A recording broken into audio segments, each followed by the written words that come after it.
C'est une histoire autour d'une jeune femme qui n'a rien de très particulier, qui est plutôt passive dans la vie, qui n'a fait qu'une seule chose un peu frappante, c'est qu'elle a enregistré ce qu'on appelle un tube, c'est-à-dire un très gros succès d'une chanson, quoi.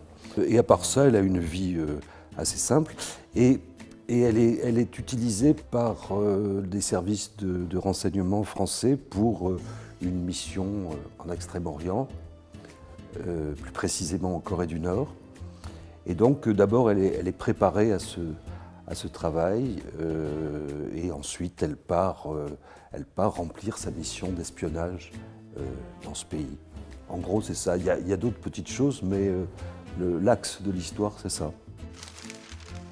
J'avais envie de jouer sur la forme du roman d'espionnage, mais il y avait d'autres choses qui m'intéressaient, c'était de travailler donc sur ce pays qui est encore, à bien des égards, un des plus singuliers du monde, qui est la Corée du Nord. J'avais aussi envie de parler, d'évoquer le milieu de la musique populaire.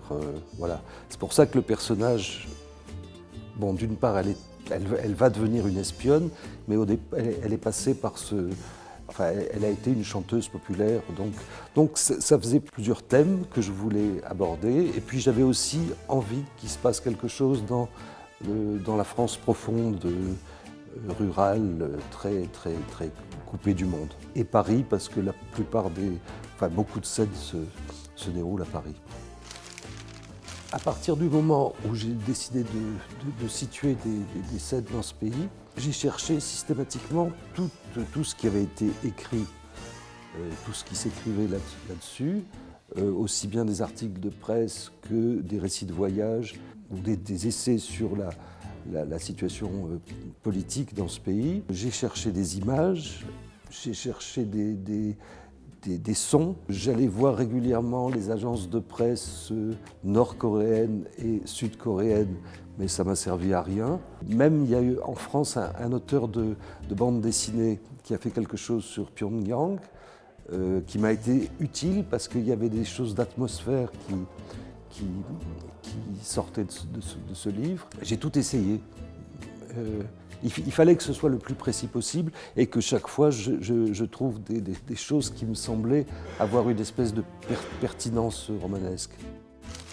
C'est peut-être lié au fait que j'ai toujours besoin de mettre une petite distance entre ce que je raconte et moi. Et on trouve toujours un moyen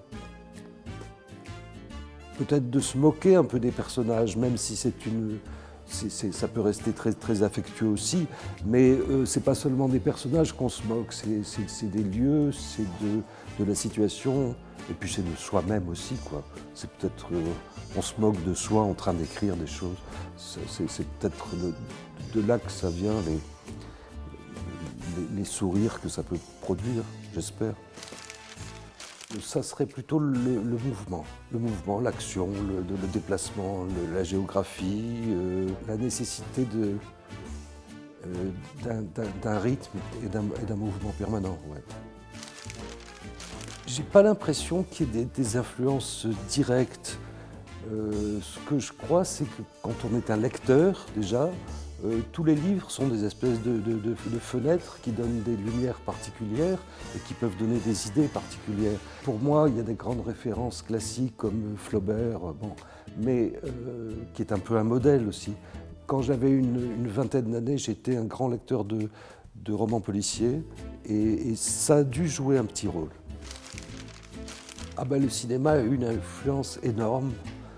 Peut-être que le cinéma a eu plus d'influence que la littérature, mais en tout cas de façon très différente. C'est-à-dire que j'ai toujours eu envie d'essayer d'utiliser des choses de la technique cinématographique, de la grammaire du cinéma, et de les transposer dans la façon de raconter des histoires.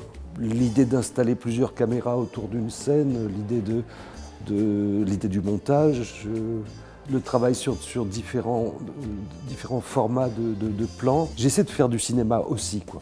Pas seulement de la littérature. Mais je ne pourrais pas faire du cinéma parce qu'on est trop nombreux et je préfère travailler seul. Donc voilà. J'aime quand un roman m'apprend quelque chose de plus sur sur la fabrication littéraire. Je n'aime pas avoir le sentiment d'avoir déjà lu quelque chose qui est dans la répétition. J'aime bien les coups d'éclat, quoi.